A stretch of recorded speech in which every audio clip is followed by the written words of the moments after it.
네, 그러면 이제 김도영 김도영 본부장님과 함께 네.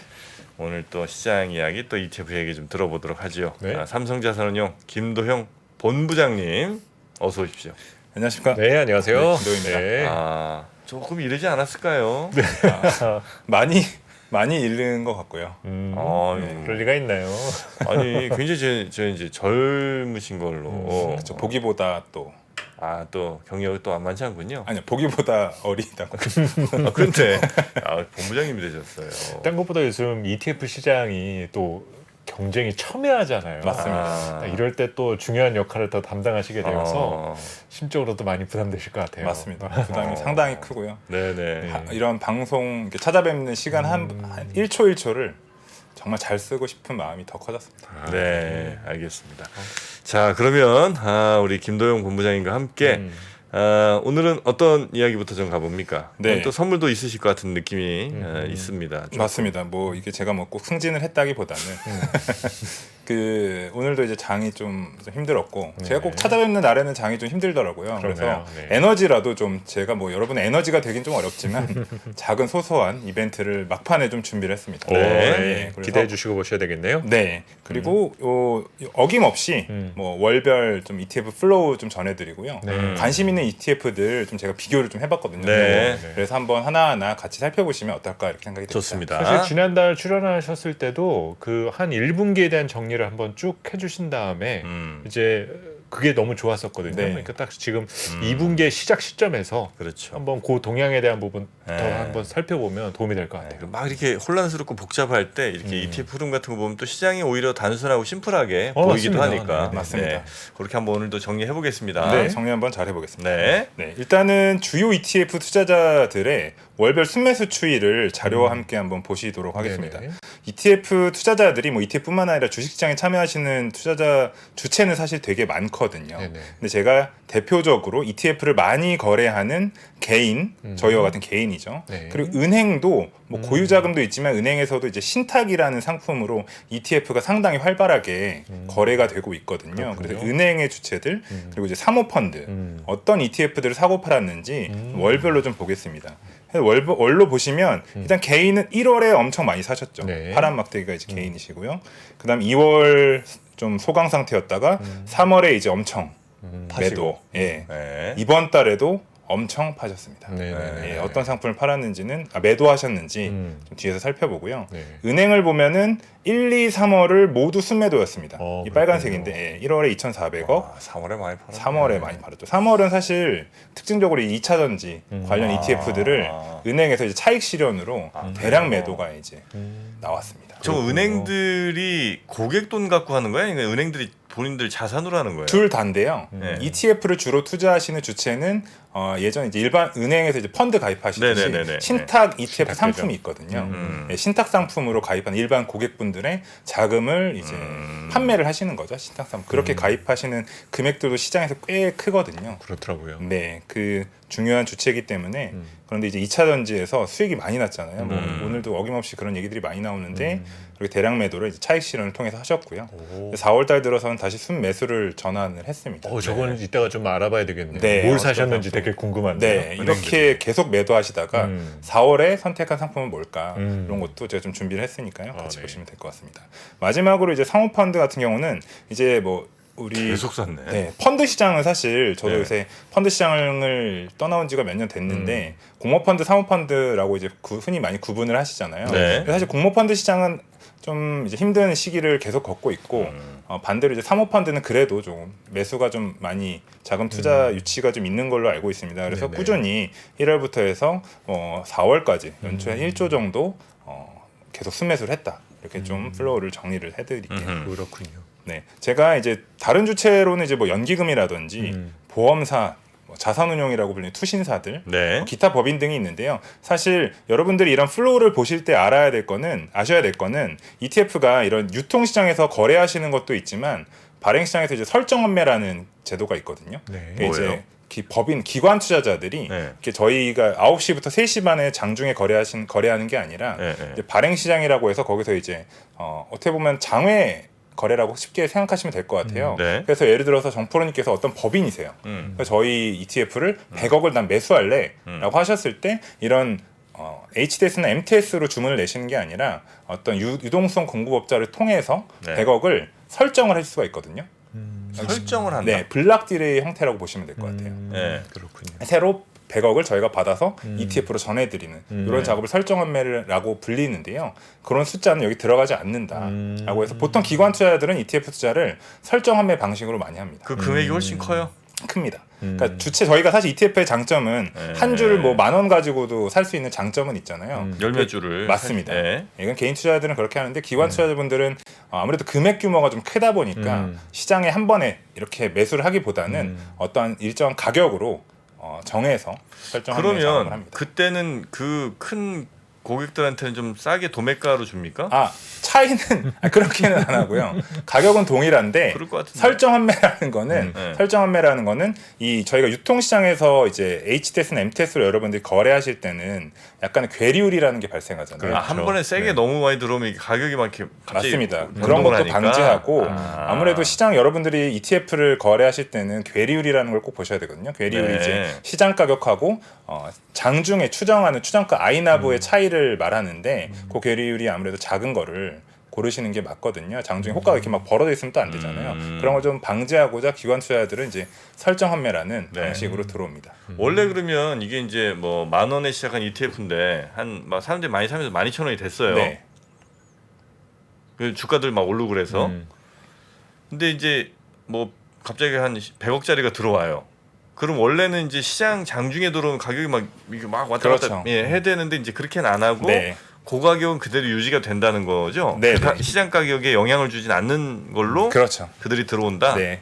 예를 들어서 뭐 종가의 가격으로 매수를 하거나 그렇게 한다고 보시면 될 것 같아요.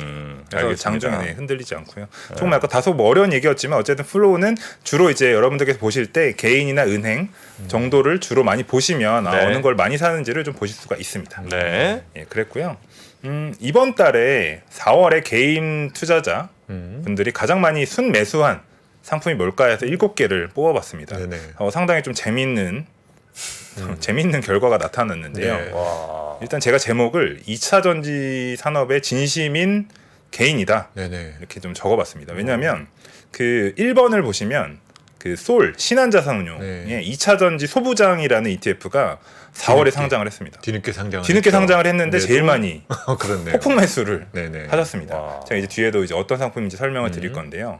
아무리 2번부터 7번이 4월 한 달 동안 운용을 해도 저 4영업일 거래한 ETF의 순매수보다 적었거든요. 왜 그랬는지 어떤 종목이 들어있는지를 일단 종목명 보시면 대충 느낌은 보시죠. 2차 전지 소부장. 에코프로 제일 많이 들어있죠. 그렇죠. 네. 포스코 퓨처엠. 퓨처엠. 네, 그렇죠. 네. 그렇게 해서 비중을 한번 보시면 이제 느끼실 수가 있고요. 그리고 제가 뒤에서 소개를 좀 드릴게요. 네. 그 다음에도 이제 코스닥 150은 1월도 오르고 2월, 3월, 4월 계속 올랐습니다. 네네. 4월에도 코스닥 150은 3.1% 올랐으니까 아무래도 이런 코스닥 150 선물 인버스가 여전히 매수에 들어왔습니다. 네, 떨어지겠지? 수익률은 수익률이. 네. 그러니까 이제 아무래도 제 생각에는 추매를 하시는 게 아닐까. 떨어질 때가 됐다. 그렇죠. 예. 네. 그래서 오늘 같은 경우는 또 약간 매도가 나왔습니다. 오늘 많이 떨어졌잖아요. 네네. 예, 일부 또 이제 실현하신 실현. 분들 있으셨고요.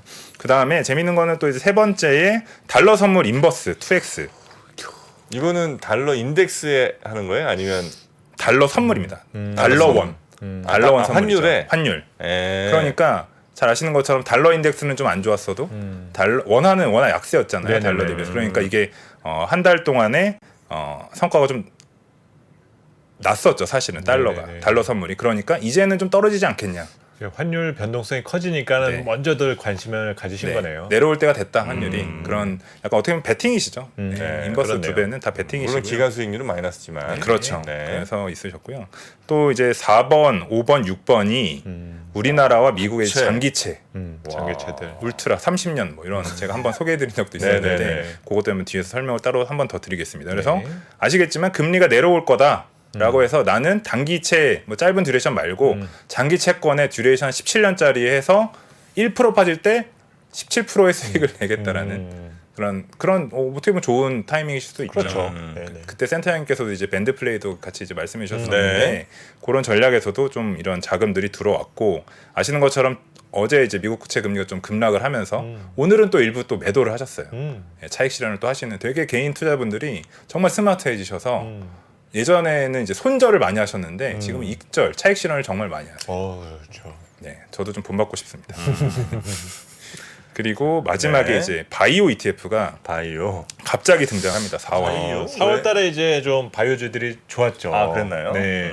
맞습니다. 그래서 사실 이거는 저희도 사실 저희뿐만 아니라 운용사에 있는 뭐 바이오나 헬스케어 ETF들을 어느 운용사도 이렇게 홍보한 곳은 없는 걸로 제가 알고 있거든요. 네네네. 찾았군요. 사람들이. 찾으신 것 같아요. 네네. 물론 일부 기관 투자자분들이 매수는 하셨어요. 네. 바이오나 헬스케어 ETF를 매수하셨는데 그분들이 뭐 직업이 시장을 보시고 애널리스트 세미나를 많이 하시잖아요. 근데 어떻게 또 개인분들이 그 때마침 비슷한 즈음에 바이오 ETF들을 이렇게 매수하시더라고요. 사실 종목 고르기는 더 힘들어졌거든요. 사실 시총 상위의 종목들도 좀 긴가민가하고 네. 또 신생 종목들은 잘 몰라서 투자를 못 하겠고 이러다 보니까 오히려 편하게 ETF 쪽으로 좀 편하게 대응을 하시는 것 같아요.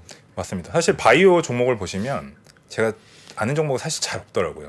네. 요새는 또 많이 바뀌어서 많이 바뀌고 네네. 요즘도 제가 이게 상위 종목 보니까 제가 정확한지 모르겠는데 보로노인가 제약사인 걸로 알고 있는데 아, 오늘도 한 4, 5% 오르더라고요. 하여튼 네네. 그런 종목들 뭐 이런 제약사들이 많이 포진되어 있거든요. 한 49개. 음. 하여튼 그런 ETF들도 관심을 어떻게 찾으셔가지고 또 이렇게 매수를 하셨다. 맞습니다. 네, 네. 이렇게 좀 설명을 드리겠습니다. 네.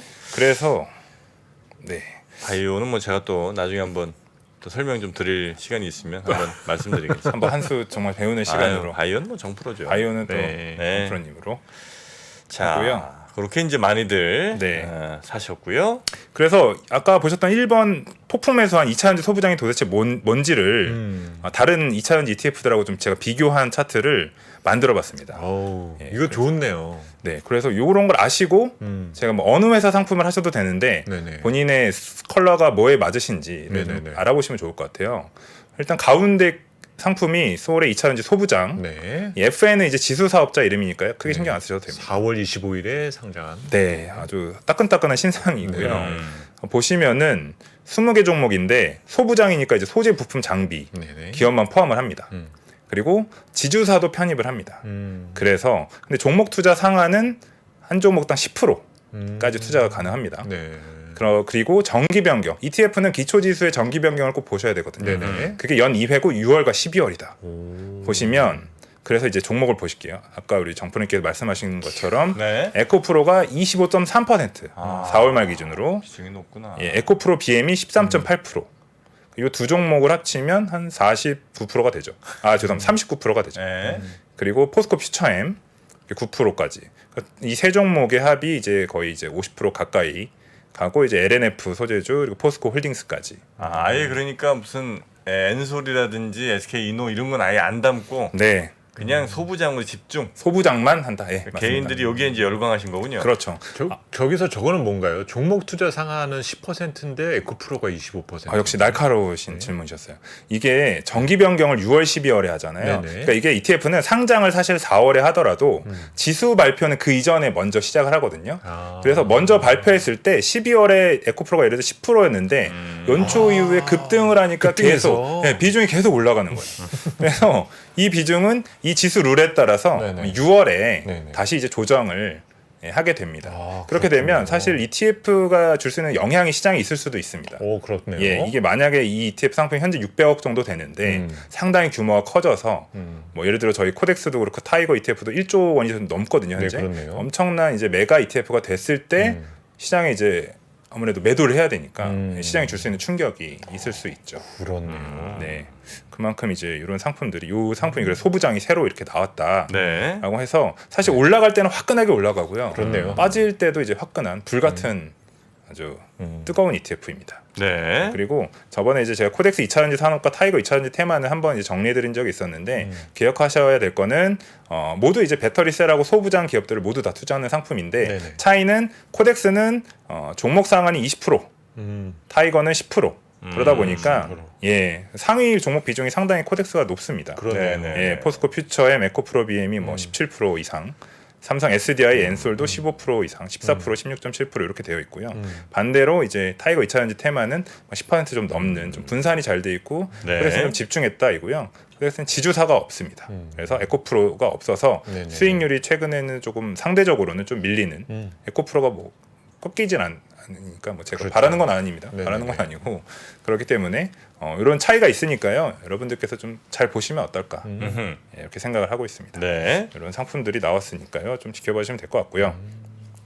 아까 이제 또 초장기채 ETF 30년 이상. 네, 30년들을 좀 나왔었잖아요. 그런 거를 우리 개인 투자분들이 어떻게 매수를 얼마나 많이 하고 계신지를 좀 제가 정리해 보니까 시장에 미국 장기채 ETF는 두 개가 있습니다. 네. 코덱스의 미국채 울트라 30년 선물 해지형이 있고요.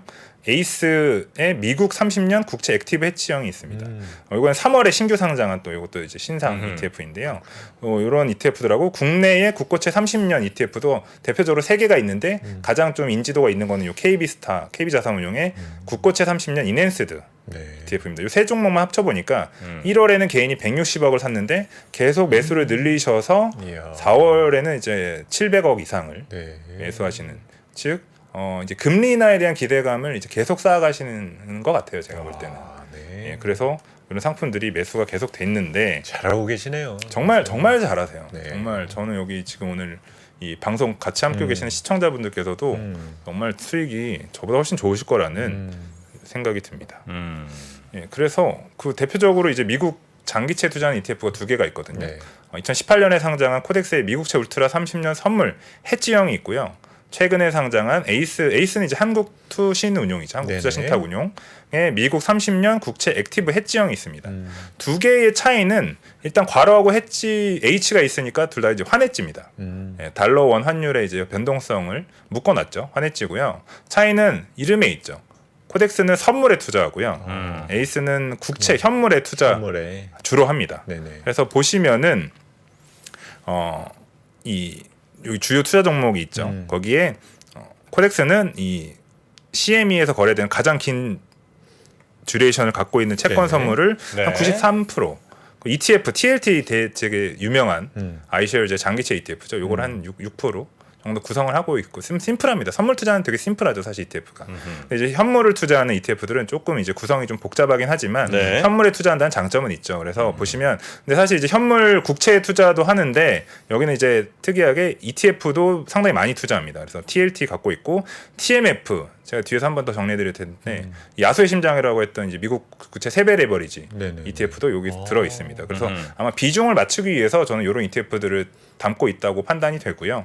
그래서 근데 수익률도 잘 안정적으로 나오고 있는 것 같아서 어떤 상품이 그거에는 뭐 각자 투자자분들께서 좀 판단을 하시면서 선택을 하시면 될 것 같아요. 사실 저 액티브는 지금 상장된 지가 얼마 안 됐으니까 잘 모르잖아요. 네. 각각의 장점을 굳이 꼽자라면 어떤 차이가 있을까요? 일단은 제 생각에는 네. 이게 뭐 이제 저희 회사 상품이랑 있어서 되게 객관적으로 말씀을 최대한 네네. 보면 사실 개인 투자분들은 선물형 상품을 그렇게 좋아하지는 않으시더라고요. 그리고 그렇군요. 선물은 사실 아시겠지만 이제 채권도 이제 이자나 이런 것들이 선물 가격에 잘 반영은 되어 있어서 네. 그리고 채권 같은 경우는 사실 월밀 교체라는 롤오버 비용이 그렇게 들지 않는 상품이잖아요. 주식이면 뭐 사실 선물을 롤오버 하는 데 있어서 뭐 가격에 대한 문제가 좀 있을 수 괴리가 있을 수 네네네. 있겠지만 사실 채권이라는 거는 그런 경우가 거의 없기 때문에 그런 이슈는 없는데 이름이 주는 좀 부담이 있으신 것 같아요. 그런 차이에 있어서는 좀 단점인데 사실 이렇게 심플하게 우리가 뭘 투자하는지를 바로바로 알 수 있고 네네. 네, 그런 장점은 있죠. 그래서 사실 규모도 상당히 가장 많이 거래가 되고 있고요. 네네. 근데 다만 이 국채 같은 경우는 이제 현물에 투자하고 그러다 보니까 퇴직연금에서도 투자가 가능합니다. 선물은 그렇군요. 퇴직연금 ETF 그 퇴직연금 계좌 DC나 IRP 계좌에서 투자가 안 되거든요. 안 되는군요. 예, 그래서 아무리 이걸 하시고 싶어도 연금 개인연금에서만 가능하시고요. 요 에이스의 상품은 퇴직연금에서도 활용을 잘 하실 수가 있는 그런 뭐 장점들이 있죠. 네. 네. 그런 상품이 있다라는 에이스는 거를 어디에 살 거예요? 한국투자신탁운용. 한국투자신. 예. 예. 예, 과거 킨덱스 연말쯤 됐었을 때 수익률 한번 같이 비교해 보면 재밌겠네요. 너무 재밌을 것 네. 같아요. 예. 저희가 못 하더라도 네, 꼭 뭐, 제가 비교를. 네. 큰 차이는 없을 수 있거든요. 그렇죠. 예, 그렇죠. 동일한 뭐 컨셉이니까요. 그렇게 봐주시면 좋을 것 같습니다. 이렇게 좀 비교를 해봤고요. 요거를 제가 한번 그 미국 주식 투자하시는 분들 네. 이제 뭐 서학개미라고 이제 표현하긴 하는데 네네. 미국 주식 하시는 분들이 4월에 어떤 상품을 사셨는지 제가 7개를 찾아보니까 너무 이제 재밌더라고요. 또 그래서 1번이 이제 주식 포함인데 1번이 테슬라, 뭐 이거는 늘 많이 매수하셨죠. 네. 그래서 100만, 1000만, 2억 이게 한 3,600억 정도 되거든요. 우리나라 돈으로. 네. 순매수만 테슬라를 한 3,600~700억을 하셨고요. 그 다음이 이제 2번, 3번이 이제 너무 유명한 이제 세배 레버리지, 세배레버리지. 반도체 세배, 네. 아까 말씀드린 TMF, 미국 네. 초장기체 세배, 네네. 세배로 이제 이 정도의 규모가 거의 초장기체인데 거기다 곱하기 3배예요. 그렇죠. 왔다. 초장기도 사실은 거의 3배 가까운 그렇죠. 이런 효과가 있는 건데 맞습니다. 거기다 또 3배를 때린다 네. 이거죠. 듀레이션이 보통 이제 초장기체가 저희가 아까 보여드렸지만 17년 되는데 그걸 3배를 때린다는 표현이 좀 전 적합하다고 생각하는데 네. 3배를 이제 적용한 ETF가 합니다, 진짜. 예, 훌륭합니다. 성과도 이제 반도체가 사실 미국 반도체가 괜찮았잖아요. 연초에 YTD로 그래서 뭐 53% 났는데 3배가. 그래서 이 TMF가 연초에는 7.9%, 한 달은 좀 3.7%. 금리가 좀 지난달 대비해서 조금 올랐더라고요. 30년물이. 예. 그래서 했고 뭐 어제는 좀 올랐겠죠, 다시. 그리고 너무 또 우리나라 분들이 좋아하시는 이제 나스닥백의 3배 숏. 네. 또 3배. 2배도 안 사는구나. 두 배는 애매한 2배가 제가 볼 때는 우리나라에 이제 2배 레버리지까지만 가능한데 2배가 이제 해외 투자하시는 분들에게는 그냥 1배 정도의 느낌이시지 않을까. 네네. 예. 그래서 이제 SQQQ가 또 이제 나스닥의 숏을 3배 하시는 자금도 많이 들어왔고요. 그다음에 또 이제 미국에는 단일 종목을 레버리지하는 ETF도 있습니다. 6번인데요. 디렉시용에서 이제 테슬라를 1.5배 레버리지를 일으키는 우리나라에서는 아직 안 되는 상품이거든요. 이런 상품에도 우리나라의 투자자분들은 되게 이제 좋아하시는. 저거는 뭐 주식 선물이나 이런 거하고는 또 다른 개념인 거고. 네네네. 사실 제가 운용 방식을 제대로 보진 않았는데 네네네. 아마 뭐 선물을 활용하거나 뭐 차입을 통해서 레버리지를 일으키지 않을까 그런 게 있고요. 네. 7번째가 조금 이제 요거는 저는 충분히 회사채. 예, 회사채고 투자 적격. 예, 적격 회사채고 요즘 많이들 또 권하게 또 하더라고요. 맞습니다. 또. 네. 제가 저 구성 종목을 찾아보니까 iShares ETF고 주로 이제 은행 섹터 종목들이 많더라고요. 아무래도 은행이 잘 아시는 것처럼 금리를 많이 주다 보니까 메가뱅크들이 대부분 포진되어 있습니다. 뭐 뱅크 오브 아메리카나 JP모건이나 이런 이름을 들으면 다 아는 은행주들도 많이 되어 있고 YTM이 5% 넘으니까 사실 매력적인 것 같아요. 듀레이션도 제가 여기 써놨지만 YTM 5.21%, 현재 듀레이션이 한 8.48년 정도 되니까 현재 구간에서는 투자분들이 관심을 가지실 만한 충분한 좀 근거는 있지 않을까. 예, 좀 이런 생각이 들어서 뭐 이제 서학 미국에 투자하신 분들 것도 좀 알아보고자 가져왔습니다. 네. 네. 뭐 그런 것들 이제 많이 사셨고요. 네. 예. 그러면 이제 어떤 걸 좀 파셨는지 아까 이제 좀 보시면 이제 국내 증시 지수 레벨이 좀 부담은 있으셨던 것 같아요. 네. 코스피도 2,500포인트를 돌파를 하니까 아닌 이제 내려올 때가 됐나라는 심리가 작동을 하셨는지 뭐 코스피 200 레버리지인 코덱스 레버리지랑 코스닥 150 레버리지를 이제 매도를 하십니다. 익절에 딱 그 모습이. 그러니까 저는 이게 너무 잘하시는 것 같아요. 그렇네요. 예, 오늘도 매도를 하시면서 박수를 보내드리고 매수하시고, 예, 정말 너무 스마트하세요. 네. 우리나라 투자분들이 예, 아마 3프로 TV에 또 많은 공헌이 있지 않으실까. 이익 실현을 이제 하신 거로 보인다 이거죠. 그렇죠, 그렇죠. 그렇죠. 예, 네, 그렇죠. 예, 수익을 아무래도 네, 지수가 네. 계속 올랐으니까요. 그러면서 차익 실현 하신 거라고 저는 판단이 되고요. 잘하셨습니다. 네, 그리고 좀 약간 혼란스러운 부분은 투자자분들께서 200 선물 인버스 즉 하방에 하는 것도 네. 원래는 이렇게 장이 빠지면 이제 이런 상품들을 이제 사셔야 되거든요. 네네네. 예, 2,500을 뚫고 내려가면 다시 나는 내려갈 때 수익을 내겠어. 인버스 상품을 투자하셔야 되는데 의외로 매도를 하십니다. 즉 약간 제가 분석하기로는 개인 투자자분들도 다 이제 긴가민가. 긴가민가 하시거나 상황이 좀 다르니까 진입 네네네네. 시점이 네네. 예, 뭐 선절과 익절에 양분돼 있는 형세가 아닌가 좀 이런 판단은 되더라고요. 볼 수 있네요. 예, 그리고 미국 주식에 대한 ETF들 똑같이. 예, 또 차익 실현을 뭐 타이거의 미국 나스닥 100, 테크탑 10, 이야. 예, S&P 500 다 차익 실현을 하셔서 정말 뭐 목표 기대 수익률이 얼마나 되시는지 모르겠지만 정말 운용을 잘하고 계시다. 저렇게 지금 매도를 했다고 했는데 전부 다 기간 수익률이 플러스라는 거는 전부 다 수익을 확정한 거니까. 네. 그렇겠네요. 네, 저런 부분에 대해서는 대단하네요, 정말. 정말 이제 개인과 뭐 개인이 정말 기관 투자분들하고 뭐 반대로 예전에 뭐 그런 얘기들도 많았었는데 네. 지금은 뭐 아주 훌륭하게 일단 요거 성적은 괜찮고요. 네. 네. 그렇습니다. 그리고 아까 이제 저희 궁금해하셨던 네네. 은행이 드디어 순매수로 돌아섰는데 네네. 어떤 상품일까? 아, 뭐 샀냐? 네. 네, 뭐 샀- 은행도 3월에는 익절이었다라는 말씀을 주셨었거든요. 맞습니다. 그러니까 이제 뭘 샀는지가 또 네. 궁금한데요. 뭘 샀는지를 이제 제가 4월 걸로 돌아보니까 컬러를 2개를 썼거든요. 어. 근데 1번과 2번은 다시 아무리 살펴봐도 2차 전지야. 2차 전지 네. 좋은 기억은 네. 늘 저에게 잔상으로 남아 있으니까요. 맞아요. 예, 아무래도 맛집을 다시 가게 되고. 맞습니다. 예, 그래서 저 타이거 2차 전지 테마, 코덱스 2차 전지 산업으로 거의 각각 한 1,000억, 900억씩 은행에서. 근데 또 보시는 것처럼 4월 달에도 수익이 어쨌든 플러스로 나타났잖아요. 계속 그러다 보니까 은행에서도 계속 이제 판매를 권하신다기보다는 투자자분들이 제가 알기로는 찾으세요. 요청을 하시는 것 같아요. 네, 다른 거 말고 나는 2차 전지 할래 네. 라고 하시는 걸로 제가 알고 있어서 뭐 그래도 잘 하시는 거죠. 뭐 수익이 났으니까요. 요즘에는 그 PB 분들이나 뭐 이런 뭐 증권사 직원분들한테 그 투자자분들이 왜 2차 전지 안 담냐고 막 왜 이렇게 뭐 이렇게 화도 내시고 뭐 이런다고 그러더라고요. 왜 안 맞습니다. 담았냐, 질책, 왜 지금 안 담고 있냐, 화내시고. 예, 그러니까 아마 그런 영향들도 좀 있지 않나. 맞습니다. 네. 근데 사실 ETF가 뭐 이렇게 좋은 점이라기보다는 ETF는 아무리 주가가 이렇게 올라도 에코프로 같은 종목을 임의로 이렇게 편입비를 조절하진 않잖아요. 차익 실현을 한다거나. 근데 이제 공모펀드나 펀드 매니저분들 액티브 ETF는 아무래도 공모펀드 매니저라면 제가 펀드 매니저라면 이렇게 오른 종목을 사실 제 포트폴리오에 높은 비중으로 가져가기는 어렵거든요. 그렇죠. 그러다 보니까 사실 제가 잘은 몰라도 올해 같은 경우는 정말 운용하시는 매니저분들이 좀 힘겨운 특히 국장을 운용하시는 분들은 아무래도 좀 힘든 싸움을 하고 계시지 않을까 네네. 이런 생각이 들더라고요. 그렇죠. 네, 그렇습니다. 그리고 특이하게 이제 3번부터 3, 4, 6, 7번이 이제 반도체 ETF거든요. 그러니까 딱 네. 둘로 갈린 것 같아요. 네. 2차 전지냐 반도체냐. 그러니까 2차 전지냐 반도체냐. 네네. 2와 반의 싸움인데 네네.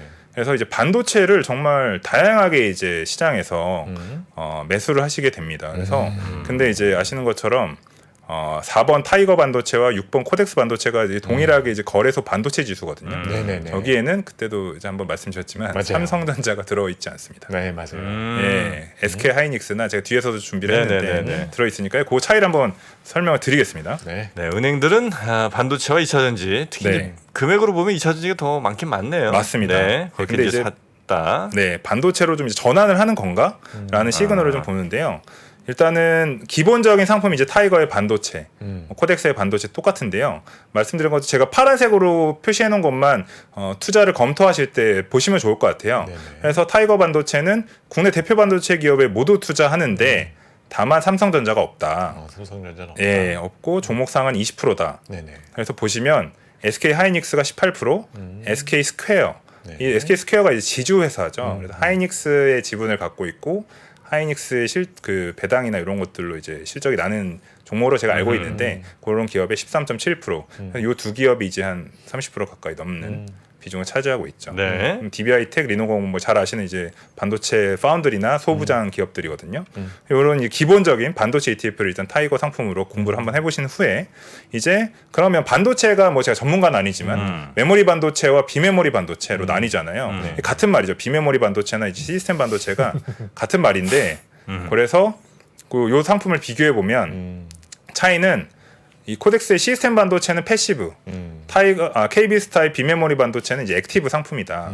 그래서 둘 다 SK 하이닉스와 SK 스퀘어는 없습니다. 네네. 왜냐하면 이 SK 하이닉스는 이제 그냥 그 메모리 반도체 회사니까요. 네. 종합 반도체 회사니까. 그래서 보시면 삼성전자 비중이 코덱스가 24%, KB스타의 비메모리 반도체는 뭐 15%.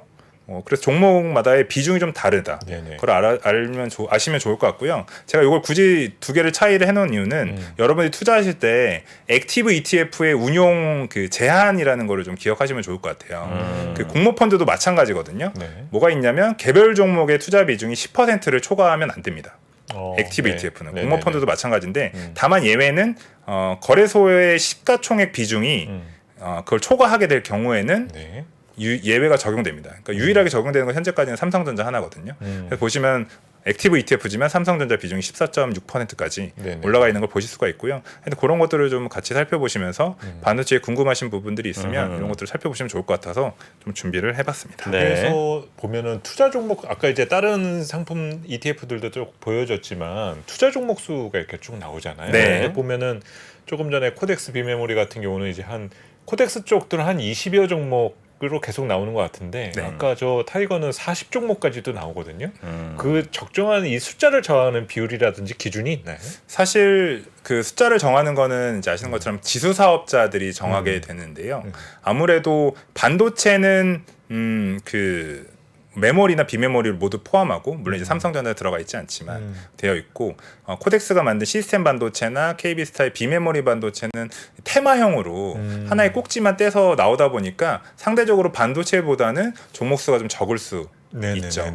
대부분 상장되어 있는 테마형 ETF들을 보시면 기존의 전체 패시브 ETF보다는 종목 수가 좀 적은 거를 보실 수가 있습니다. 그 약간은 조금 상식적으로는 알파 수익을 좀 추가하려면은 수가 적은 걸 조금 골라야 맞습니다. 또 확률적으로는 조금 더 기회가 많을 것 같아서 맞습니다. 네네. 이게 사실 ETF라는 게 기본적으로 지수 투자이기 때문에 지수 형식이기 때문에 종목이 많고 분산이 되어 있는 게 사실 그렇게 시작을 했던 건데 말씀하셨던 것처럼 알파를 추구하고자 하는 그런 기대감.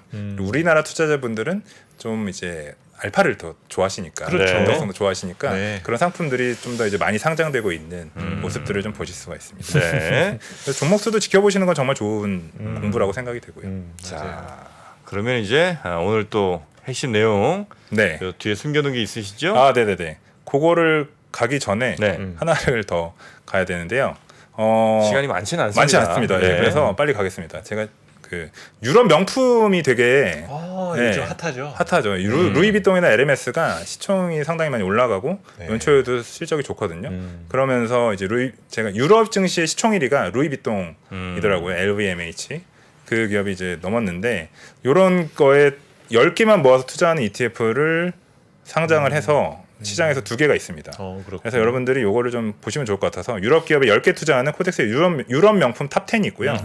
이 기존의 럭셔리 ETF를 잘 지키고 있었던 하나로의 글로벌 럭셔리 ETF가 있습니다. 차이는 간단하게 말씀드리면 코덱스 이름에 다 나와 있습니다. 네. 코덱스는 유럽에 상장된 10개 기업만 했고요. 하나로는 글로벌, 즉 여기 써놨지만 미국, 프랑스, 독일, 스위스, 우리나라도 있습니다. 우리나라도 들어있고요. 우리나라 뭐예요? 제가 3개만 써놨는데 아모레퍼시픽, 호텔신라, 강원랜드. 그러니까 이 띠이 좀 다른 것 같아요. 저희는 명품으로 한 것 같고요. 하나로는 럭셔리라고 해서 되게 브로드하게 예, 그 범위를 그래서 종목도 유통이라든지 이런 것까지 좀 범위를 확장한 거네요. 다 들어가 있습니다. 네네. 보시면 저희는 이제 주로 의류나 네네. 자동차는 이제 페라리 정도 하나 들어가 있고요. 들어 있는데 물론 하나로 상품에도 의류 잘 들어 있고요. 뭐 에르메스나 LVMH, 리치몬트 들어있는 캐링 이제 구찌 들고 있는 건데 예, 이런 것도 들고 있는 반면에 자동차에서는 뭐 벤츠나 BMW, 테슬라를 모두 다 이제 다 모아놨다 이렇게 보시면 될 것 같아요. 그리고 여기 보면 나이키도 있고요. 비슷한 듯하면서도 차이가 많이 다. 네, 사실 상위 종목만 보시면 되게 비슷해 보이지만 전체 종목으로 가면은 상당히 많은 좀 차이를 보이고 있어서 좀 집중 투자하시고 싶은 분들은 뭐 코덱스. 브로드하게 글로벌의 전체 시장에 투자하고 싶은 분들은 하나로 선택해 보시면 어떨까?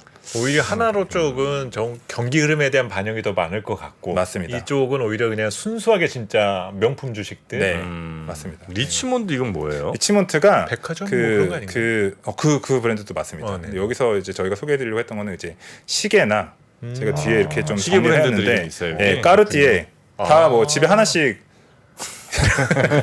네, 뭐 좀 맞고 싶으세요? 하나씩 갖고 싶은 돌 좀 맞고 싶은. 저도 갖고 싶은 갖고 싶은. 네, 갖고 싶은 집집마다 하나씩 갖고 싶은. 그렇게 해야 우리나라에 또 발전이 있으니까. 네. 그래서 저는 사실 모르는 브랜드도 많은데 뭐 까르띠에는 들어봤죠 저도. 까르띠에. 네, 반클리프 그리고 뭐 피아제, IWC. 그 스위스 뭐 이른바 명품 시계 약간 좀 그런 쪽이죠. 여기 소속이에요? 여기 소속입니다. 그러니까 이게 명품 시장을 제가 이제 저희가 상담하면서 공부해 보니까 여러 브랜드를 저 브랜드가 다 절로 소속돼 있는. 네, 한 회사가 다 갖고 있는 거예요.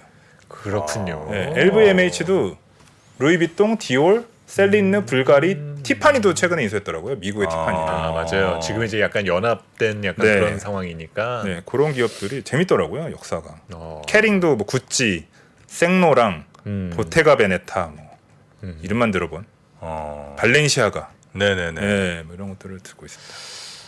그래서 명품에는 사실 이제 중국 리오프닝의 효과로 LVMH나 에르메스가 1분기 서프라이즈 실적을 발표했더라고요. 네네네네네. 그런 것들이 이제 그럼 경기 침체 때문에 좀 퀘스천 마크가 있는 건 맞는 것 같아요. 의견은 좀 갈리긴 하는데 뭐 수요는 여전히 견조한 것 같고요. 그런 것들을 그럼요. 예, 사실 저도 갖고 못 사서 그렇지. 네네. 갖고 싶은 마음은 굴뚝이죠. 같은 마음이 굴뚝이잖아요. 네. 요즘 뭐 여기 더현대에도 보면 네. 키오스크에다가 입력 안 하면 못 들어가요. 뭘요? 그 매장에 명품 매장에 네. 내 전화번호를 입력해갖고 내 순번에 그거를 받지 못하면 예전처럼 구경하러 들어갈 수도 없어요. 아니 그만큼 사람들이 많이 찾는다라는 거죠. 내가 내 돈 내고 그러니까 물건 사고 싶어도 보겠다는데 그 예, 표를 끊어야 된다라는 거예요. 키오스크를 찍어라고요? 네네네네. 안 사지 그렇게. 그래서 뭐 이렇게 대기 신청하시면 네네네. 한 2시간 있다가 맞아요. 오시면 입장할 수 있고. 예, 사실 유럽 가면은 더 심해요. 그래요? 유럽 가면은 거기에서도 이제 추첨제 같은. 아니 내 돈 내고 내가 사는데 뭐 그렇게까지 그래서 사야 뭐 돼. 그런 거 있죠. 돈 있어도 뭐 못 산다라는. 아이고, 그러니까 뭐 수요가 그만큼 강하다라는 거죠. 아이고 안 사 결국에는. 그러면. 안 그래도 안 사지만 네. 그렇게는 못 사지. 예. 그렇습니다. 저 ETF를 사시죠, 그러면. ETF를 사면 되지. 예, 시계 살 게 아니라 ETF를 감사합니다. 삽니다. ETF로 한번 검토해 보시면 될 것 같고요. 네. 이 상품은 이제 분배금도 또 드리거든요. 오. 제가 그 말씀 깜빡했는데 오늘이 우리나라 ETF 시장에서 분배금이 제일 많이 나오는 날입니다. 5월 3일. 그 구체적으로 이유가 있나요? 그게 보통 이제 국내 주식이 3월 4월에 배당을 실직을 많이 하잖아요. 네네네. 그거 받아서 4월 말 기준으로 해서 보통 이제 회사마다 좀 다른데 5월 두 번째 영업일에 많이 지급이 됩니다. 그것도 재밌네요. 네, 오늘이 5월 두 번째 영업일이니까 아마 오늘 분배금을 받는 ETF를 갖고 계신 분들은 계좌에 이제 분배금이 주당 얼마씩 알겠습니다. 들어오셨을 겁니다. 네. 하고요. 이제 마지막 빨리 가겠습니다. 요거를 이제 하기 위해서 여기까지 오지 않았나 싶기도 한데요. 그 무위험 지표금리라는 게 있습니다. 네, 요즘 제가 전에 뭐예요? 한번 소개시켜 드렸었는데 무위험 네. 지표금리. 예, 그 무위험 금리다라고 해서 예전에 이제 리보 금리의 대용으로 유럽에서 이제 RFR이라는 게 리스크 프리 레이시라는 게 나왔고요. 이제 리보 금리가 사라지거든요. 맞습니다. 뭐예요 그게? 리보 금리- 은행 간. 네, 은행 간의 아. 거래 기준이 되는 금리죠. 네. 근데 이제 그 기준이 사라져요. 그리고 이제 대체가 등장을 합니다. 그게 이제 무위험 지표금리예요. 네. 뭐가 위험이 없다는 거예요? 뭐 금리에 대한 위험이 없는 거죠. 여러 가지. 그러니까 일일물, 그러니까 듀레이션이 빵이거든요. 네. 그 채권이라는 거는 금리라는 거는 하루만 지나도 채권이라는 게 빌려줬을 때 떼일 수 있는 위험이 있잖아요. 네. 근데 하루짜리니까 떼일 위험이 없는 거죠. 그런 리스크 프리다라고 이해를 해주시면 좋을 것 같고요. 그게 한국판 버전이 KOFR, 네. 코퍼라고 하고요. 네. 미국판 버전이 또 있습니다. 소퍼라고. 네네. 예, SOFR인데 용어는 이제 아래 이제 제가 설명은 해놨지만 즉 기준금리의 방향에 따라서 연동이 되는 금리다라고 해서 현재 코퍼 금리는 3.507이고요. 네. 소퍼 금리는 미국 금리가 당연히 더 높으니까 네. 4.81%입니다. 이게 이제 FOMC에서 혹시라도 이제 기준금리를 올리면 바로 반영을 합니다. 쟤는 바로 반영하기. 바로 반영이 됩니다. 네. 얘도 마찬가지죠. 이제 네. 예를 들어 그 금통위에서 올리면 이제 반영이 되는. 음. 예, 그리고 발표를 코퍼는 한국 예탁결제원, 아 그렇군요. 예, 소퍼는 미국 뉴욕 연준이 합니다. 그만큼 이제 신뢰가 상당히 높은 그렇네요. 예, 거죠. 그래서 보통 이제 이거를 이제 보통 KFR은 그냥 국내 파킹 통장, 소퍼는 미국 달러 파킹 통장이라고 소개를 하고요. 코퍼는 저희 코덱스를 포함해서 몇 개 운용사가 상장을 해서 운용을 하고 있습니다. 네네네. 코덱스가 제일 먼저 상장을 했었고요. 네, 요거 그냥 깨알같이 한번 말씀드렸고요. 네. 소퍼는 현재는 이제 코덱스 상품이 유일합니다. 그리고 또 다른 음. 운용사들도 준비를 하고 곧 상장을 하는 걸로 제가 알고 있고요. 그래서 이런 것들이 시장이 좀 불안하실 때 예금 성격으로, 왜냐하면 예금이 1년 예치하셔야 좀 그 이자를 받으시는 반면에 이런 상품들은 그냥 하루 투자하셔도 이자를 수취하실 수 있으시니까 한번 관심 있으시면 어떨까라고 하고요. 그래서 준비한 퀴즈를 하면 될까요? 네. 바로 좋습니다. 네. 하셔야죠. 네, 하겠습니다. 코덱스 좀 거창하게 썼습니다. 3프로 TV 구독자 대국민 응원 이벤트. 거창한데요. 네. 긴데요. 질문이 빨리 읽어보겠습니다. 네. 미국 채담보의 1일물 환배 조건부 매수 RP 거래 금리를 취합하여 이 길에 발표되는 금리로 미국판 무위험 지표금리로 불리는 금리의 명칭은 1번 소퍼 SOFR, 2번 코퍼 KOFR, 3번 토퍼, 네. 4번 SQQQ, 네. 5번 TSLA. 네. 여기서 좀 어려우실 수는 있는데 특급 힌트도 있으니까요. 한번 네. 찾아보시면 추첨을 통해서 예? 100분께 시원한 아메리카노. 오, 진짜요? 네, 제가 뭐 사실 3프로 TV의 격에 맞추려면 만잔을 해야 되는데 네. 그 열심히 해서 제가 꼭 달성을 하도록 알겠습니다. 하겠습니다. 아, 네. 100잔이면 뭐 예, 네. 좋습니다. 시장 시원하게. 여름 네. 또 지금 이제 날 점점 더워지고 오늘도 좀 덥더라고요. 너무 그럼요. 덥습니다. 네, 시원하게 여러분께 커피 100잔을 쏩니다. 네. 어디서 하면 된다고요? 아 이제 링크가 올라갔습니다. 네. 고정 링크를 보시고요. 여기 채팅창에 답 좀 쓰지 마시고요. 여기 틀리시는 네. 분들도 계신데 심지어 네. 틀리셔. 여기다 답 쓰는데도. 사고 싶으신 거를 네, 자, 그 링크를 저희 채팅창 맨 위에 고정될 걸로 지금 해놨으니까 걸로 네. 들어가셔도 되고요. 그렇죠. 네, 오늘까지 남겨주시면 네. 주변에 널리 알려주셔도 되고요. 네, 예, 잘 추첨을 해서 행동하셔야 됩니다. 네, 행동하셔야 행동 돼요. 네. 맞습니다. 잘 예. 안내드리도록 하겠습니다. 김도영 본부장님이 쏘는 커피 꼭 한번 맛을 보시기 바라겠고요. 김도영 본부장님 승진 다시 한번 축하드리고. 고맙습니다. 네. 아 정말 잘 되셔서 너무 좋습니다. 저희 방송 저 출연해 주시는 분들이 또 잘 안 되고 그러면 너무 마음이 아플 텐데 또 네네. 대체로 다 잘 되셔서 너무 좋습니다. 제가 또 정프로님과의 첫 방송을 시작하면서 그 기운을 네. 받았지 않았나. 아유. 네. 또 센터 형님하고도 이제 두 번째 계속 같이 하면서 아, 좋은 맞습니다. 기운들, 네. 제 기운도 여러분들께 또 드리면서 네. 네. 자 퀴즈 여러분 다 적어 놓으셨죠? 그 링크 잘 따라 오셔갖고요. 여러분 뭐 주변 친구분들 또 계시면 저 단톡방 같은데 링크를 올려버려갖고 네. 같이 다. 왜냐면 오늘은 제가 보니까 당첨 확률이 매우 높습니다. 아, 그렇군요. 네. 네. 한 번씩 다 시원하게 아메리카노 드시기 바라겠고 김도영 본부장님 오실 때마다 이렇게 선물 준비해 주셔서 너무나 감사하고요. 제가 감사드립니다. 네. 언제 한번 식사 한번 제가 모시겠습니다. 꼭 제가 꼭 모시라고요? 갑자기 마지막에 긴장을 한 것 같습니다. 아유, 알겠습니다. 우리 김도영 본부장님 오늘 너무 고생 많으셨고요. 그러면 다음 시간에 또 뵙겠습니다. 고맙습니다. 네, 고맙습니다. 감사합니다. 복잡하고 어렵게 느껴지는 재무제표와 용어들, 친절한 투자 멘토 사경인 마스터가 매주 새로운 콘텐츠로 알기 쉽게 설명해드립니다. 재무제표 분석과 포트폴리오 구성, 뭐 양대 재무제표라고 그러면 대차대조표랑 손익계산서가 있거든요. 매수 매도 방법, 이때 사는 게 좋겠네, 이렇게 사면 좋겠다. 근데 이렇게 살려면 뭘 해야 되냐면요, 나머지 3분의 1은 놔둬봅니다. 어디까지 가는지. 실전 투자 팁까지 알려드립니다. 오직 3프로 멤버십에서 에서만 만나실 수 있습니다.